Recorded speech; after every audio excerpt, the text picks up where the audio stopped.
What I want to do in this video is start with mass composition and then see if we can figure out the empirical formula of the molecule that we're dealing with based on the mass composition. So let's say that we have a bag and we're able to measure that this bag is 73%, it's 73% mercury, and it is the remainder of the bag, 27% chlorine. Now, based just on this, can we figure out the likely empirical formula for the molecule that we have in that bag? And I encourage you to pause the video and try to see if you can figure it out on your own. Well, one way to think about it is let's just assume a number. This is just all of the information we have, but let's just assume we have 100 grams of it. We could assume 1,000 grams or 10,000 grams or 57 grams, but I'll pick 100 grams because it'll make the numbers easy to work with in our head. So let's just assume, and let me make it clear that I'm assuming this. I'm going to assume that I have 100 grams of this molecule that is 73% mercury and 27% chlorine. And if I assume that, that means that the 73% that is mercury is going to be 73 grams, and the 27% that is chlorine is going to be 27 grams of chlorine. And let me make it clear, this is mercury, and this is chlorine. Now I just need to think about, well, how many moles of mercury is 73 grams, and how many moles of chlorine is 27 grams?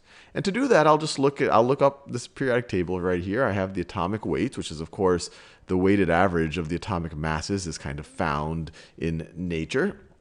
And the atomic weight here for mercury is 200.59. So that means, so let me write this right over here. So one mole of mercury is, we could say, is 200.59 grams. 200.59 grams. And similarly, we could look up the atomic weight for chlorine. Chlorine right over here, 35.453. And so we could say 1 mole of chlorine. And once again, this is a weighted average of all of the isotopes of chlorine as found in nature. And I guess we'll just go with that number. So 1 mole of chlorine is going to be 35.453. 35.453 grams. So given this information right over here, how many moles of mercury is this, roughly, and how many moles of chlorine is this, roughly? And I say roughly because getting an empirical formula from measurements of mass composition, it's going to be necessarily a messy affair. It's not going to come out completely, the numbers aren't going to work out completely exact. So that's why I said roughly. So how many moles is this? Well, this is going to be 73 over 200.59 of a mole. If a mole is 200.59, we have 73. This is the fraction of a mole that we have. Moles of mercury. And remember, moles are just a number, Avogadro's number of something. But let's just figure out what it is. So if we take 73 divided by 200.59, we get 0.36, I'll just say 0.364. And once again, this is so approximately 0.364. That's how many moles of mercury that we have.